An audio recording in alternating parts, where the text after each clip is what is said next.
I want you to picture a specific moment. You're at a dinner table. Could be a birthday, a holiday, whatever. And someone asks your uncle, your coworker, your neighbor how their investments are doing.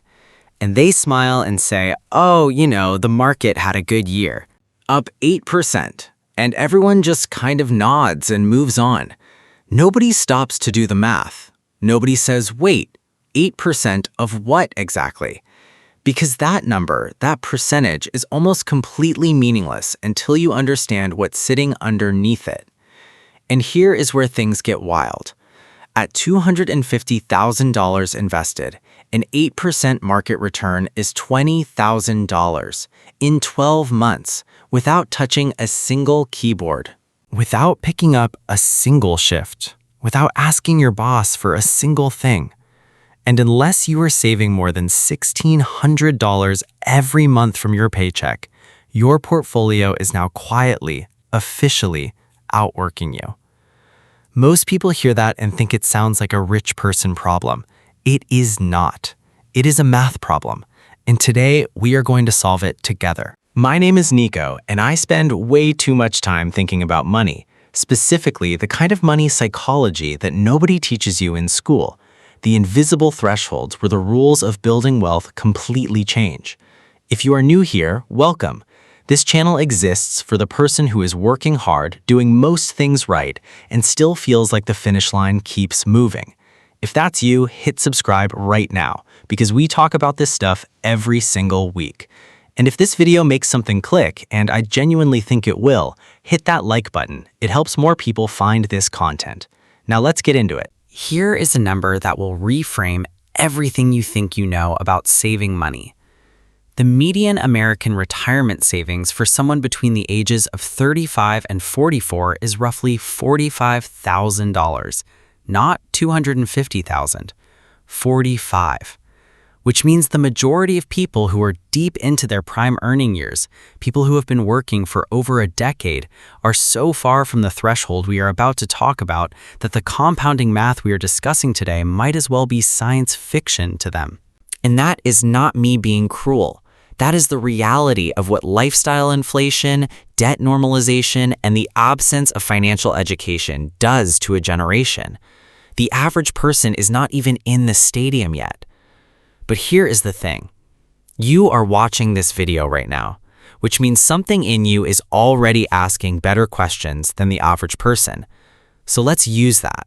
There is a concept I want you to sit with before we get into the hard numbers.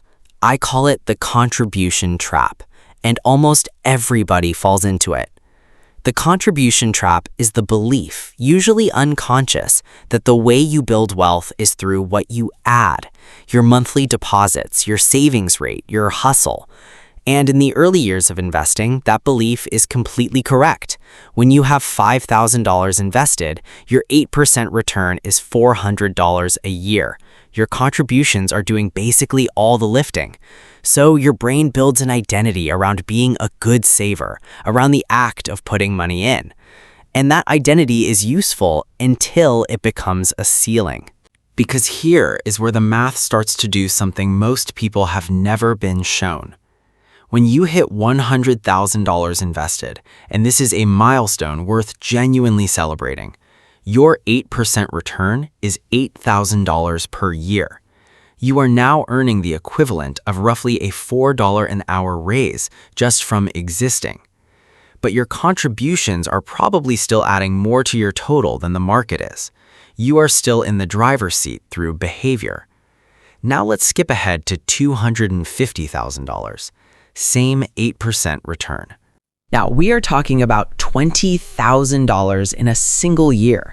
That's $1,666 per month of pure market-generated growth. And this is not locked away in some billionaire account. This is a number a regular person in their 30s or 40s can reach with consistency and time.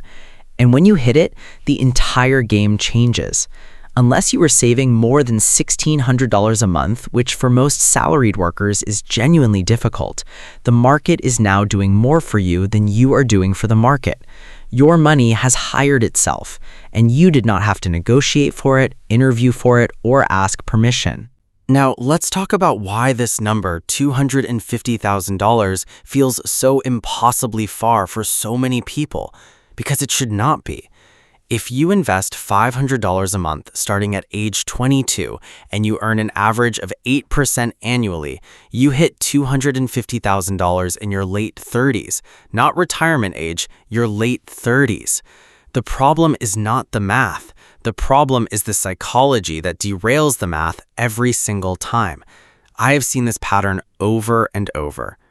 Someone starts their career motivated, opens a Roth IRA, puts money in. Then they get a raise, and the raise does not go into the account. It goes into a nicer apartment. Then they get another raise, and suddenly the car they drive matches the neighborhood they want to live in. And slowly, invisibly, their savings rate stays exactly the same while their cost of living doubles. They are running on a treadmill that is speeding up, and they are calling it success because the number on the salary line keeps going up. This is lifestyle inflation, and it is not a willpower failure. I want to be really clear about that. It is a social engineering problem. The entire consumer economy is built to vacuum up every extra dollar you earn the moment you earn it. Advertisements do not sell you products. They sell you the feeling of arrival, the feeling that now you have made it. Now you deserve this. Now it is okay to spend. And that feeling is specifically engineered to trigger the moment your income goes up.